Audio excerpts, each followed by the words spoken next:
in the commission. If you prefer to speak in Wolof, please proceed and speak in Wolof. Okay, then we can do it in Wolof for the benefit of those outside. All right. Thank you very much. All right, thank you.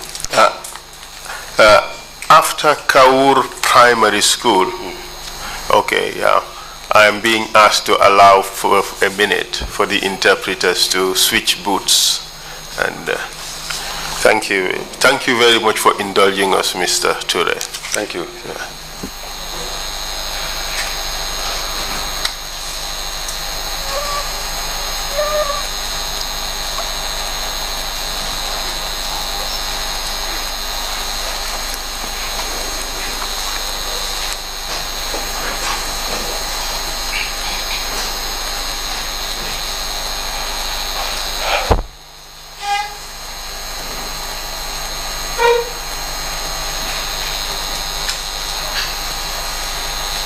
Thank you very much. So, Mr. Ture, after Kaur Primary, you went to Crab Island briefly and then to Gambia High School. Paolola, yes.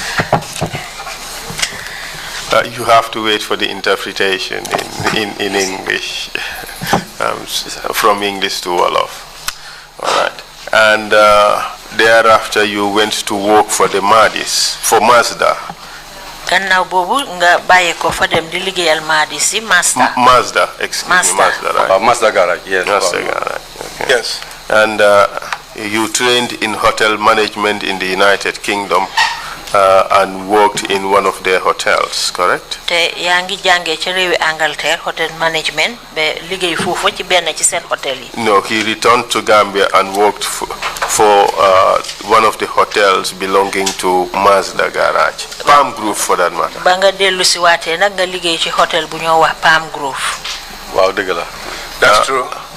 Later on, you went into politics. Gannaaw bi nag nga dugg ci politique. Wow.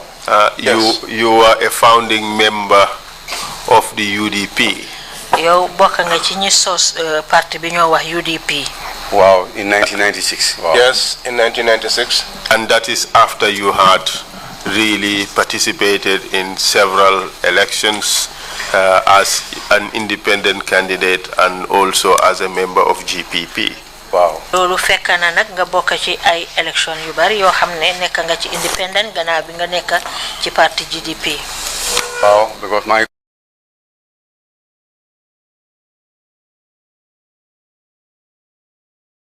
te faale ngoyangi may nday mbillagi sentiment show ci Gambian Talents TV xew-xew bu rëy lu neex a neex te xumbate dagan di sentiment show nag ma ànd ko ak Pa Ousmane Diop. dama ne lii dina bu ndox pataas be teppeeku laa wax ma yàggaleen koo wax bépp góori Gambien bu jonge man nga pirate man Pa Ousmane Diouf indil leen sentiments nag ay at ngeen di ko laajte taay yépp maag jàllo jéeri dinaa ñëw ak suma ay cuuraay ñëw ak suma ay nemmale ñëw ma ak suma ay xarba fuufa yi nga xam ne ci biir néeg bi duma ko wax kenn nag. indil leen lii xew ci cabinet yi lii xew ci ronlal yi ak fu ne nag si ma dellu si waat ak moom mu ne am na xarba fuufa yeeg yu bon yeeg yu baax yeeg yu tilim yeeg yu xesew yeeg yu foson yépp si sëy yi si cuuraay yi si neemale yi si sew a sew yi askan gi lépp loo xam ne dañ ko ragal a wax rek man nii maa ko nar a wax. ñuy waxtaan yi lii xew ci saal yi lii xew ci cabinet yi ma ne lii xew ci kaw lal yeeg ron lal yi lii xew ci waañ yeeg wanag yi lii xew ci mbedd mi ak ci biir kër yi. na mel ni lambi golo te duma ci wax lu bari nag sentiment soo lañ wax ëmb na lu bari. fuñ ne sëy ne sentiments fuñ tudda néeg ne sentiments fuñ tudda loof ne sentiments fuñ tudda relationship moo tax ma génn ak yéen ci fii nag. sentiment su duma ci wax dara dina mel ni taana biiri banaana ko dugga taraxiisu li ma nar a wax li ma nar a def sima si beneen facette. lii dina bu ndox pataas ba teppeeku dina dëgg sa bum laa wax ma ànd ak kan nag bi yoon sima ay dara ñu nar a ñëw jàkkaarloo nag xale bu jigéen bi ne man laay tojal gi nga bàyyi waane gi dina mel ni lambi golo ma nar a defanteeg moom nag yu baax ñu indil leen waxtaan yu xew ci jamono. I do know that. Yeah. am na yoo xam ne ni xew na fa. There were some things that happened there. loo xam ne ni neexul ma. That were not pleasing to me. Surtout ñi nga xam ne doomi Gambie lañ. Especially on those who were Gambians. Yeah, ba pare ñu génn Gambia. And they were made to leave the Gambia. loolu he said ñu génn Gambia. And they left Gambia. the Gambia. loolu de neexul ma woon. That did not please me. waaye ñi nga xam ne dëkkuñ Gambia. Or those that are not Gambians. te doon def ju ñaaw yow si dëkk And boobu. they were doing those bad things in the village. aw ma benn rëccute ci liñ génnee. I have no regret in the way that they got out of the Gambia. waaye nag doomi Gambia ni nag definitely. But for Gambians, méttulul naa ko. definitely, I regret it. li tax ñu génn Gambia. The reason why they left the Gambia. Mr. Ture, what you are saying will lose its value if you try to suggest that they left voluntarily. Mr. Ture li nga wax ni bon du am njëriñ bu fekkee ne yaa ngi wax ne ñoom dañ fi jógee rek ci seen coobare. Would you accept it that you were to forcibly remove them from Gambia? That was your mandate and that is what you did. yow nangu nga ne da ngeen leen forcer génne leen réew mi loolu moom lañ leen santa te loolu ngeen def. loolu moo tax itam ki nga xam ne Gambien la xam naa ne Gambien la ma ne ko yow bokkuloo si jaru ngay dem moom moo choose pour dem. kooku lu ma si mun. That was why I saw this individual and I knew that he was Gambian and I told him, you are Gambian, stay. But he forced himself to go. So what could I have done then? Mr. Ture, you're just making this unnecessarily difficult. Mr. Ture, yow daal dafa nekk da nga bëgg a jafeel mbir mi rek. Your mandate was to forcibly remove these people from Gambian soil. That was your mandate. Liñ la santa mooy nga génnee ñooñu ci suufi Gambia loolu lañ la santa. ku àndu doon ak li ñu fa yóbbu ku d'accord doon si li ñu fa yóbbu ñu génne la. Anyone that did not comply with our mission there, we expel you. And you did expel all those villagers who were there from Gambian soil. génne ngeen ña nga xam ne ñoo nekkoon ca dëkk ba yépp ci suufi Gambia. waaw ñeneen ñi ñoo génne seen bopp de. Yes, but others, they took themselves. But you removed people, didn't you? Forcibly. waaye am na ñoo xam ne force ngeen génne leen fa. waaw ñoom ñoo génne nañ leen daal. Yes, we took them out. That was unlawful. loolu ànduta loi. Do you accept your personal responsibility in that unlawful enterprise? nangu nga yow mii ci sa boppa ne yow jëf nga loo xam ne àndut ak loi. déedéet man nangu ma loolu. No, I do not accept that. Thank you, Mr. Chair. I have no further questions for the witness. Thank you, Counsel, and thank you, Mr. Ture, for coming to testify before the Commission. Commissioners, if you have any questions, please indicate. If none, Mr. Ture, if you have any... Oh, sorry. Imam Jallo, you have the floor, please. Mr. Ture, land ownership in the Gambia. Mr. Ture, mom Paka fi ci biir réewi Gambia. What are the factors that establish ownership? Lan mooy li nga xam ne moom mooy wéral moomee fi Paka. Certificate of occupancy, duly signed by all the competent authorities. Kayit la boo xam ne dañ la koo jox ne yaa ko moom nga xam ne kilifa yi ci war a bind yëpp ñoom bind nañ nangutoo ko. Or just a proposed plan. wala boog plan boo xam ne rek dañ ko def ne moo fa war a nekk. waaw loolu tax biñ ma tegalee plan ma ne lii is a proposed plan. Yes, which is why when the plan was put in front of me, I said to them that this is just a proposed plan. xaw ma ban time leen ko prepare. I do not know what time it was prepared. waaye temps yi maa nekk Makati yëpp. But during the time that I was in Makati, tey laa soo di gis kayit boobu noonu. today is the first day that I have seen that paper. loolu tax ma ne amu stamp yi physical planning. Which is why I said it did not have the stamp from the physical planning. amu stamp yi chief. Or the stamp of the chief. Stamp alcalo. The stamp of the alcalde. And the CEO at the Kuntawur Area Council. And the CEO at the Kuntawur Area Council. And finally at the office of the governor. And finally at the office of the governor. Ben appeared.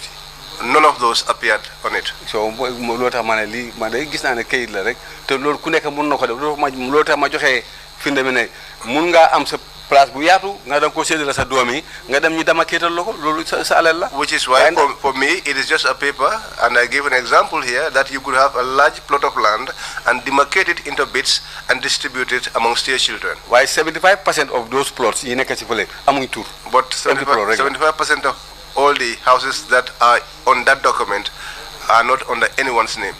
gisuma kuñ ko allocated. They were not allocated to any one individual.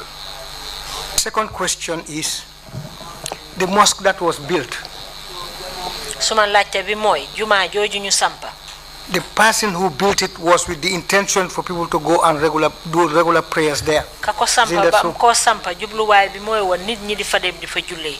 Now, even if it's one home or one person is denied the right of access to that mosque, doesn't that constitute a total violation of the human right, civic right, and the religious right of the person? ndax su fekkee ne kenn nit la sax wala ay nit yoo xam ne ayee nañ leen pour ñu dem julli fa ndax loolu dafa yàq ak yelleefi nit ki ci wàlli diinaam ak ci wàlli cëram comme doomu aadama. daf ko yàq bu baax a baax parce que loolu tax. soo seetee vidéo bi ñu fi play nii. It violates it seriously because that's why if you watch the video that was played here. maanaam su ma waxee démba mooy su ma waxee tey. And for me, what I said yesterday is the same thing I'm saying today. terewuñ leen waxuñ leen pour ngeen topp benn religion.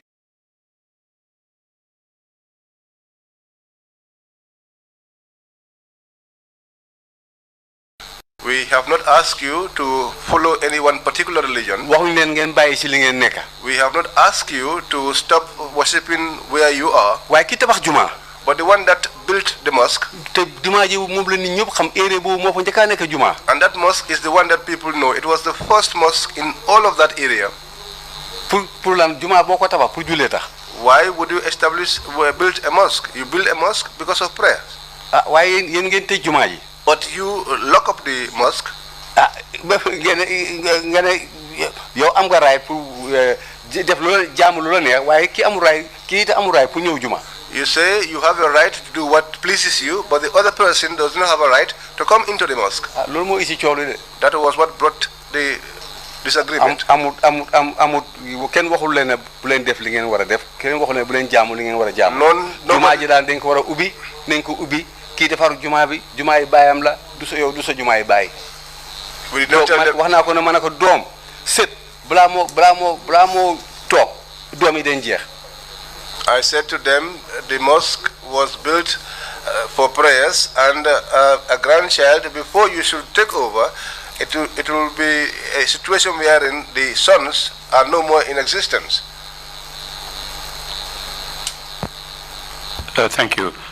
Council, the document that was accepted as an exhibit showing the outlay of the village, I think you had indicated earlier that it was presented to the court at some point.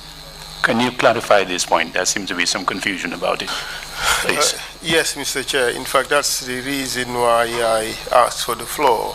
And perhaps at the outset, may I clarify this issue. I sought the document purposely to show that there were lots of homes in Kermodali at the time. That was the principal reason. As to the ownership of those properties, the court clearly established that the people of Kermod Ali owned those properties. But that was not an issue that was to be in dispute here. The right of ownership is not the question. Whether government can intervene in repairing the mosque is not a question. The issue here is, did they have the right to forcibly expel Gambians from Gambian soil on account of their religious beliefs? That is the issue. But to settle the question of land ownership, I have here the certificates of occupancy of about 25 to 30 of those lands. But it's not an issue. If the Commissioner Jallo wants to see them, I would provide the whole bunch so that he can examine them. But the issue of whether they own the houses is not the question. The question really is the expulsion. The issue of the mosque is also not the issue, because government can interfere, repair the mosque, because it's supposed to be used for prayers.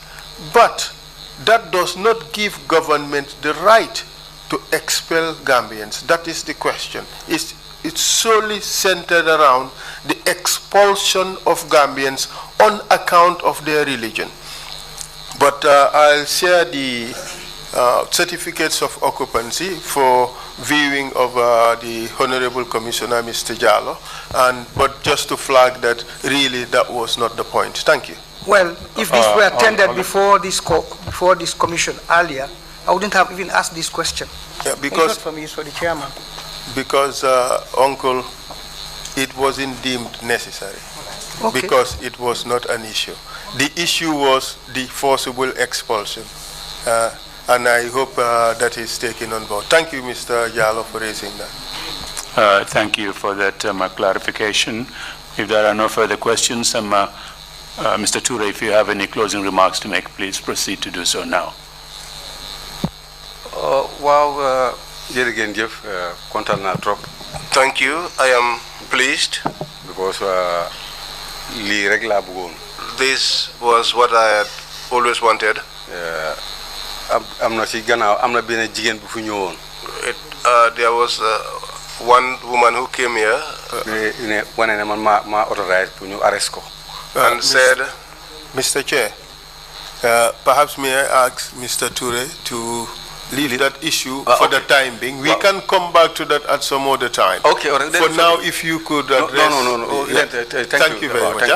Okay. Because daf ma li woon because man tam dama am ay ànd jàmm am ay nit am njaboot. I have well wishes, I have people, and I have family. Suma doom. Ma call from America. My son was calling me from America when I went out. He's a medical doctor. He's a medical doctor.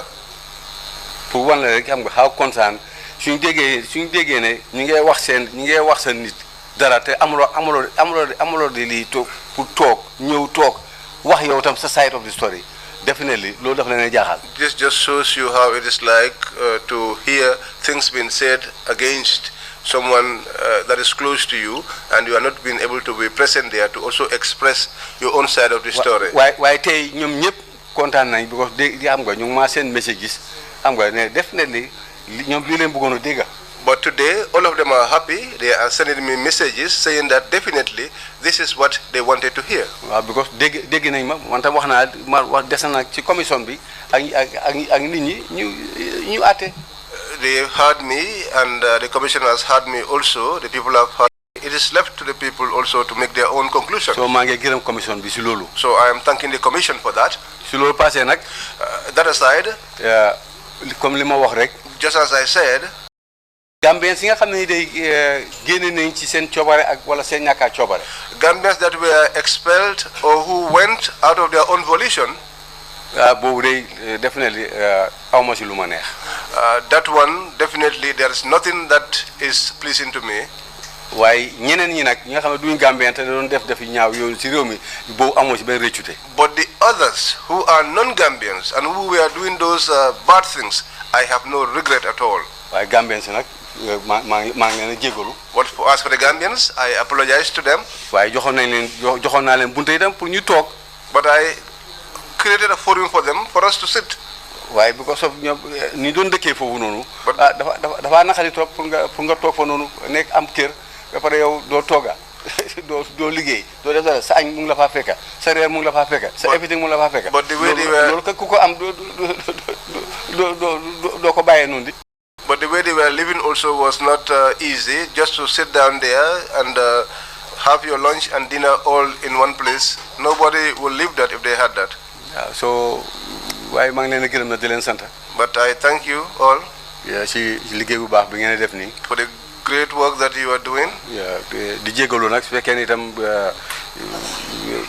react naa wala wax naa fi loo xam ne nii wala defee naa fi defin boo xam ne xëy na commission bi bëggoon ko noonu xam na rek ku nekk da nga am sa yëf yi dafa am fu moo toll foo xam ne il faut nga yow itam nga wane sa taxawaay nag. I also apologize if I said anything or behaved in any manner that was not pleasing to the commission, and just to say that as a human being sometimes you get to a stage whereby you also have to establish your position.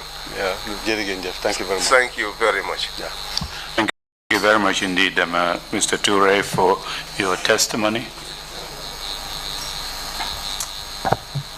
Jërëjëf Mr. Trrc ci seede yi nga joxe fii.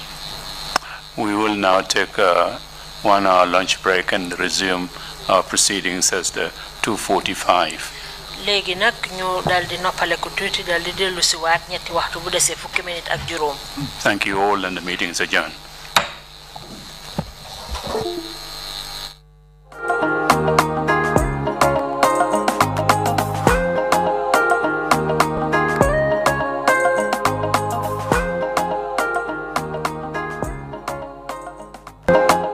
Faale ngoyangi may nday mbillagi Sentiment Show ci Gambian Talents TV. xew-xew bu rëy lu neex a neex te xumbate dagan di Sentiment Show nag ma ànd ko ak Pa Ousmane Diop.